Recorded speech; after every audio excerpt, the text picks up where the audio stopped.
तो मैं आपको फॉर्मेट फ़ोटो भेजता हूँ मटेरियल का। फीफो मेथड F5 बीकॉम में जो पढ़ा था वही है।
ओके, तो मैंने आपको ग्रुप पे भेजा है।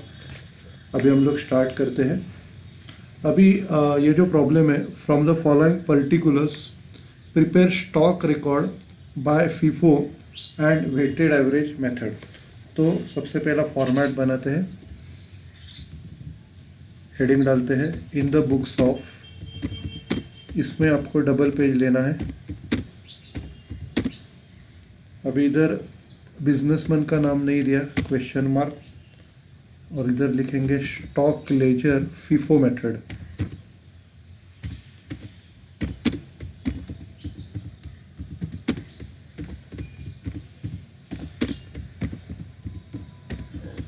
Stock ledger FIFO method, column से डेट, उसके बाद परचेस या रिसिट। इसमें 3 कॉलम आएंगे,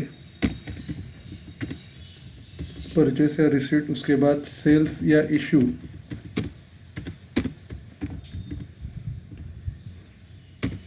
सेल्स या इश्यूज, और उसके बाद बैलेंस। अभी ये तीनों, इसमें 3 कॉलम आएंगे, क्वांटिटी, रेट और अमाउंट।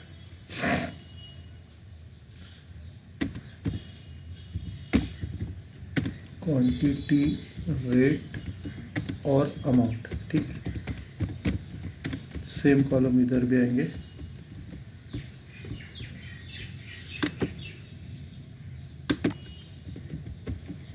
क्वांटिटी, रेट और अमाउंट, इधर भी क्वांटिटी, रेट और अमाउंट, इधर भी क्वांटिटी, रेट और अमाउंट, ठीक है। अभी बॉर्डर बनाते हैं।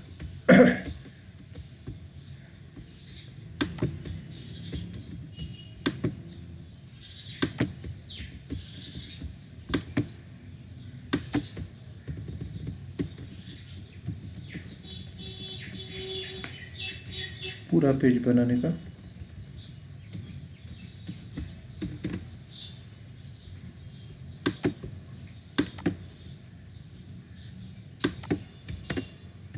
ठीक है।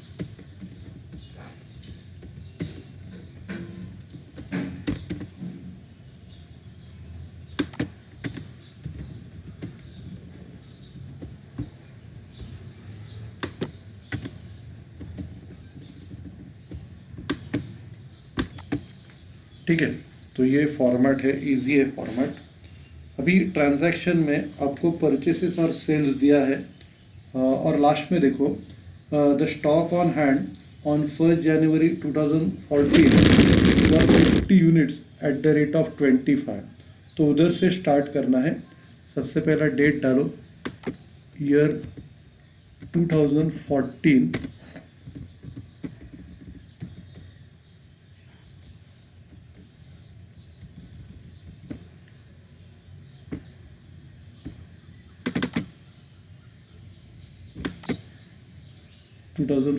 जनवरी 1।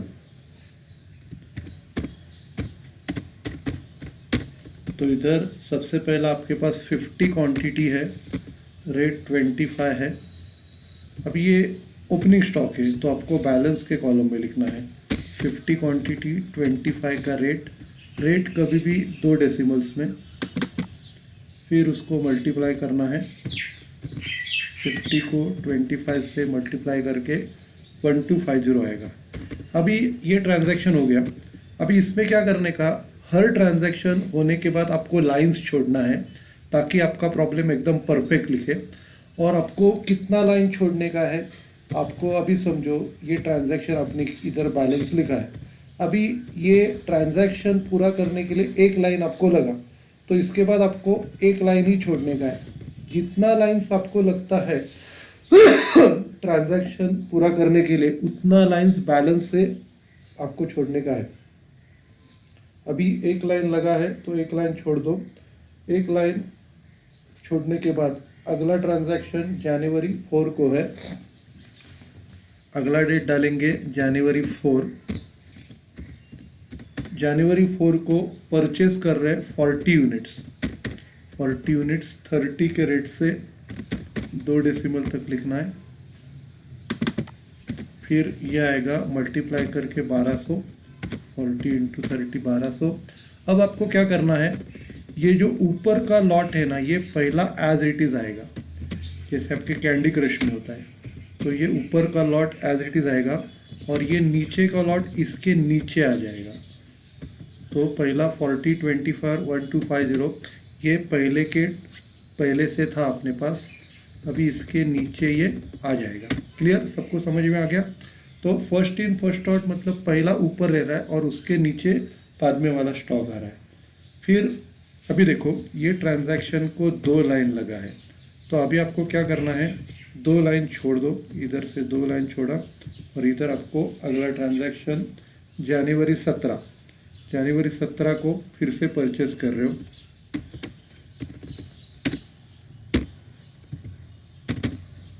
जनवरी 17 को आप क्या कर रहे हो, 60 यूनिट्स परचेस कर रहे हो 28 के रेट से। 60 यूनिट्स 28 के रेट से 2 डेसिमल तक, और फिर मल्टीप्लाई कर रहे हो 1680। अभी इधर क्या होगा, सबसे पहले ये 2 लॉट आएंगे, ये 2 लॉट आएंगे और उसके नीचे ये तीसरा लॉट जाएगा। ये तीसरा लॉट इसके नीचे गया। क्लियर है।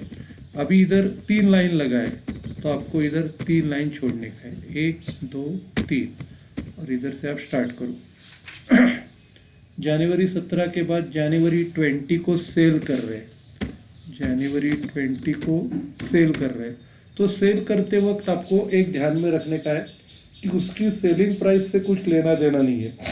सेलिंग प्राइस सिर्फ यूनिट्स लेना है। 50 यूनिट्स बेचे हैं, इतना ही आपको कंसीडर करना है। अभी समझो मैं एक कस्टमर हूँ, मैं आपके पास आ रहा हूँ, आप सप्लायर हो, मुझे गुड्स दे रहे हो, तो मुझे चाहिए 50 यूनिट्स। तो आप क्या करोगे, आपका जो ये पहला लॉट है ना 50 का, ये पहला खाली करोगे। समझो मैं आपके पास आता हूँ और मैं बोलता हूँ मुझे 60 यूनिट चाहिए, तो ये 50 का लॉट आप पूरा ख़त्म करोगे और जो 10 कम पड़ रहा है ये 40 में से आप लोगे और फिर उसका 30 का लॉट बचेगा।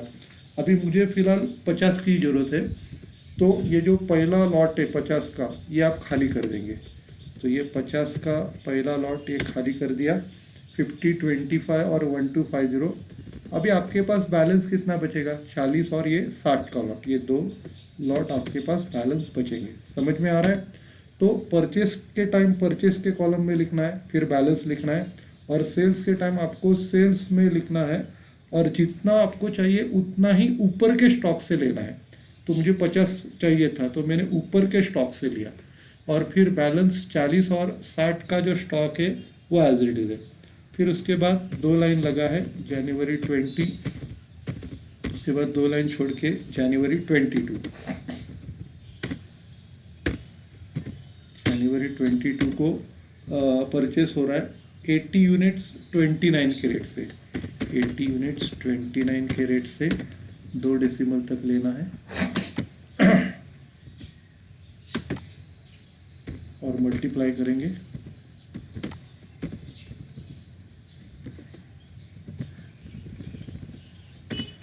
फिर इधर क्या होगा? अब ये ऊपर का लॉट पहले एज इट इज आएगा, ऊपर का लॉट आ गया। अभी इसके नीचे ये नीचे का लॉट आएगा 80, 29 और 2320। क्लियर है? अभी इधर 3 लाइन लगा है, सेल कर रहे हो, 80 यूनिट सेल कर रहे हो। अभी 1 लाइन छोड़ के, अभी इम्पोर्टेंट स्टेप देखो, जनवरी 22 3 लाइन लगा है,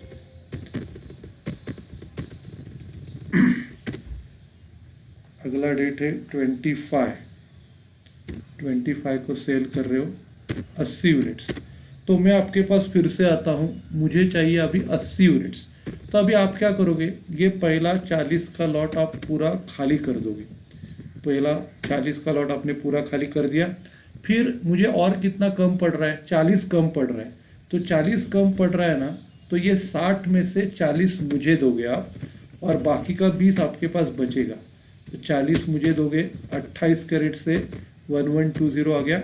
और फिर आपके पास ये 60 के लॉट में से 20 यूनिट बचा है, तो ये 60 का लॉट लेंगे 20 कैरेट से, और इधर 80 का लॉट एज इट इज है। तो ये स्टेप बहुत इंपॉर्टेंट था।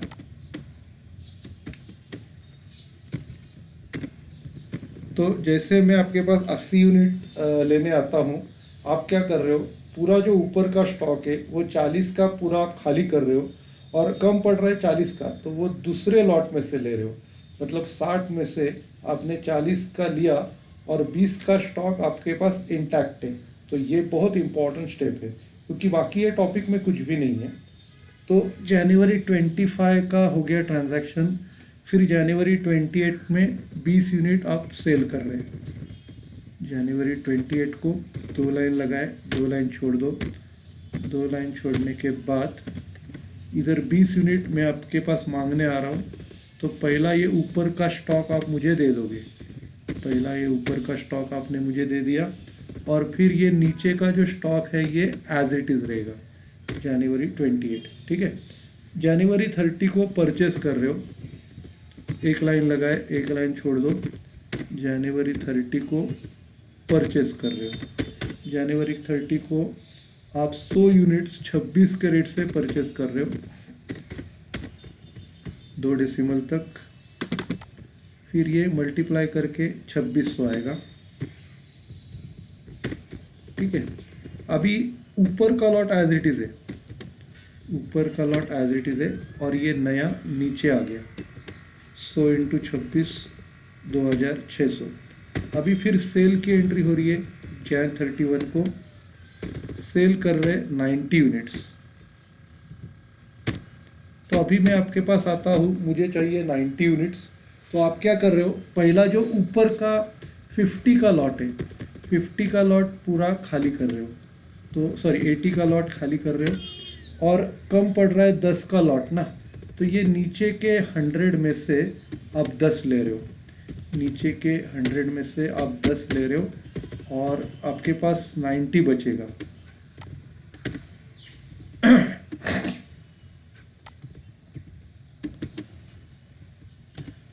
आपके पास 90 बचेगा। क्लियर है? तो ऐसे ये बनता है। और ये बनाने के बाद एक स्टेप एक्स्ट्रा रहता है जो आपने FY BCom में नहीं सीखा, लेकिन अभी ये शायद से सीखा नहीं रहेगा, कोई कोई लोग पढ़ाते हैं, कोई कोई लोग नहीं पढ़ाते, लेकिन अभी इधर ये स्टेप सीखने का है। आपको क्या करना है, ये जो परचेस की क्वांटिटी की टोटल और अमाउंट की टोटल लेनी है आपको। तो परचेस की क्वांटिटी की टोटल लेंगे, सम परचेस की लेनी है, सेल्स की लेनी है, दोनों की टोटल लेनी है, क्वांटिटी और अमाउंट की 280। कितना परचेस किया आपने, और उसका टोटल परचेस हो गया है, कॉस्ट परचेस की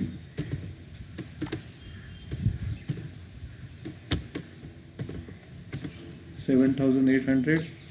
फिर कितने यूनिट्स बेचे, 240, और इसकी 6710, और क्लोजिंग स्टॉक का लास्ट का अमाउंट आपको लेना है 90, और ये 2340। समझो इधर एक से ज़्यादा लॉट होते थे, तो जितने भी लॉट होते थे उनकी यूनिट्स की टोटल और अमाउंट की टोटल, ये दोनों आपको नया करना है। तो ये स्टेप नया था। आपको परचेस के क्वांटिटी की टोटल, परचेस के अमाउंट की टोटल, फिर सेल्स के क्वांटिटी की टोटल और सेल्स के अमाउंट की टोटल, फिर जितना भी स्टॉक बचा रहेगा लास्ट के लॉट में, समझो इधर 10 रहता था तो इधर 100 करते थे, इधर 1000 रहता था तो इधर 3340 रहते थे। ठीक है, तो ये हो गया एवरेज जो मेथड है, कल के लेक्चर में देखते हैं। Okay, thank you.